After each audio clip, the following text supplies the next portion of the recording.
Hello everyone, I am Lakshmi Priya Nair and I welcome you to the second season of Indian Stents Get Updated. Today we have Dr. Arun Chopra with us. He is from Fortis Escorts Hospital, Amritsar. He is going to tell us why prevention is essential, how interventional cardiology is improving with times, and what's the future of research in India. Let's see what more he has to say.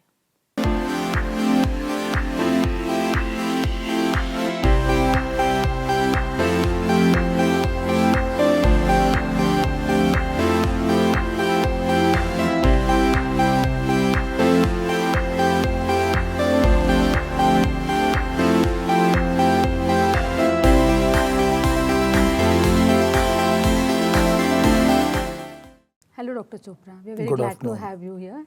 We are very happy that you decided to join us to share your insights and thoughts.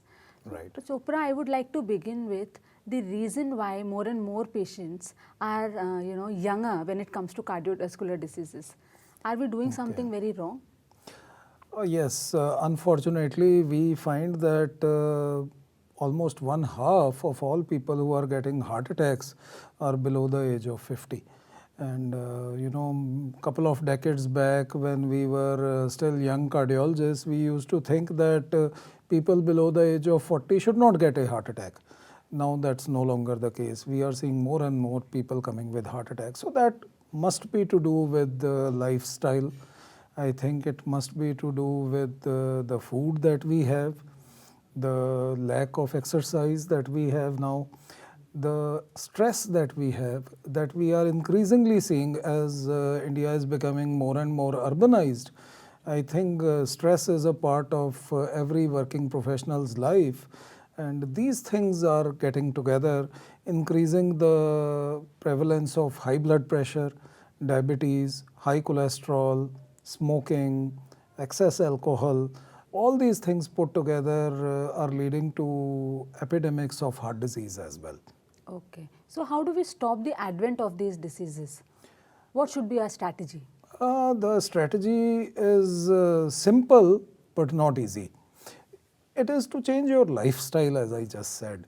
So, a healthy lifestyle should have a healthy diet, should have exercise as well. And though I am a cardiologist, we work hard, we work under a lot of stress, but we also need to have our relaxation at times. And because what we find increasingly is that when people who are young land up with heart attacks, they often have been under immense stress of some sort in the recent times. Maybe it's related to job or health or family or whatever. So stress busting is important. So all these things, apart from that, we need to look at our body weights, keep ourselves fit, and need to get some regular checkups done. Whereas it does not mean that everybody goes and gets a stress test or a CT angio. What I mean is that we should check simple things regularly, right from a young age. Things like blood pressure, ideal body weight for our height, things like our lipid profiles, our sugar levels. All these things should be checked relatively regularly, maybe at 2 to 5 yearly intervals for every adult. And we treat whatever inciting conditions we find. We encourage people to give up smoking, to moderate the consumption of alcohol, to exercise regularly. And with all that, hopefully, we will see a difference. So, you are advocating a simpler, more healthier, and a more self-aware life. Absolutely. I think that is very important. Very well said. Okay. Thank you, doctor. That's great advice. So, moving on to people who already have CVDs, Right. how well have the techniques and technologies evolved to treat them? Well, technologies have advanced a lot, and I think India is probably at the forefront of fighting diseases which are coming. India is also a place where there is a lot of lifestyle disease like high blood pressure, diabetes, heart attacks, strokes, and I think Indian doctors and Indian hospitals are doing a good job of tackling part of them. The problem is that a lot of the equipment and a lot of the consumables that are needed to treat such patients are not being made in India. and they make healthcare particularly expensive. Even though healthcare in India costs a fraction of the cost it does in elsewhere in the world. For instance, compared to the Western world, things would cost between 1/4 to 1/10 of what they cost abroad. Still, it's too much for a large fraction of, I would say, a large proportion of the Indian population, which is not able to get the treatment that they deserve. That is why prevention is probably the best choice. Having said that, if a person does have heart disease, good medical management, again these lifestyle measures which I was talking about, and interventions, procedures as and when required, whether they are angiographies, angioplasties, stenting, bypass surgery, pacemakers, as and when required, they should be available and they should be deliverable to the patients at affordable prices. This would be the best way to tackle this situation. Okay. So we're talking about having more made in India devices. So we Right. already have stents which are made in India. Right. How good are they as compared to the Western counterparts? The stents which are available in India are now actually quite good. When stents started in India, being manufactured in India, I think maybe more than a decade back, that time the gap between these stents and the ones manufactured by the multinational companies was quite large. Increasingly, I think this gap is being narrowed, and current generation devices which are now available for the last couple of years are quite good. The Indian stents are quite good. I think there would be some situations where you would find that you could not negotiate an Indian stent and maybe a high-end foreign stent went in. But I think in more than 90 or 95% cases, you can manage to do a very good job with an Indian stent, the same or nearly the same as you would with a multinational stent. Okay. So are we seeing a larger adoption of Indian stents? Yes, we are seeing a larger adoption of Indian stent. One, I think they continue to be a bit cheaper, even though now the difference is not large. Even the multinational stents, the price has become more affordable because of the price capping that was done a few years back by the government. So all these stents have become more affordable. Indian stents are in any case more affordable perhaps than the others, and of course they encourage the Make in India initiative, they encourage businesses in India, which is a very good thing. I think the one thing which is lacking is basically lack of study data.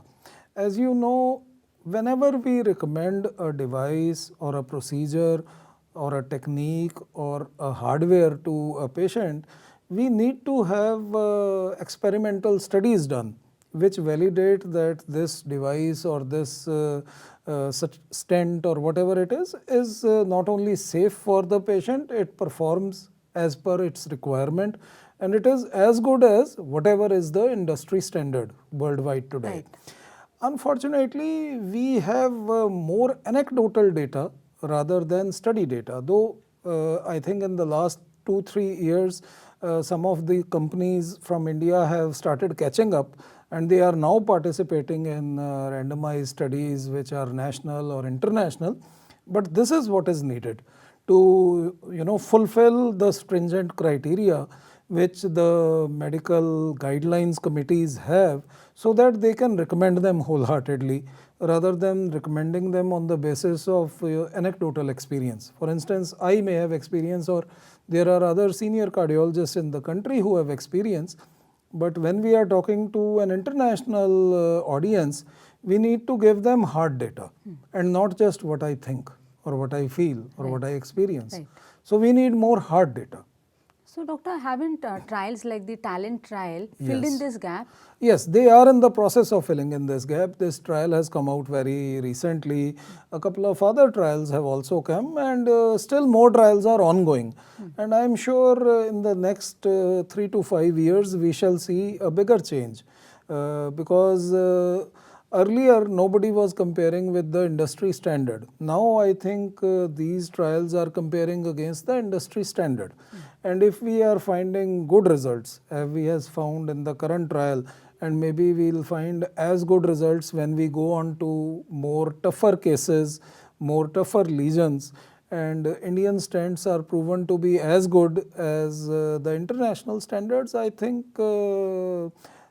probably their acceptability will grow, not just in India but abroad too, because perhaps they will be cheaper than some of the foreign made stents, and hopefully it will see an increase and a growth in the industry, as well as more affordable healthcare for our people in our country.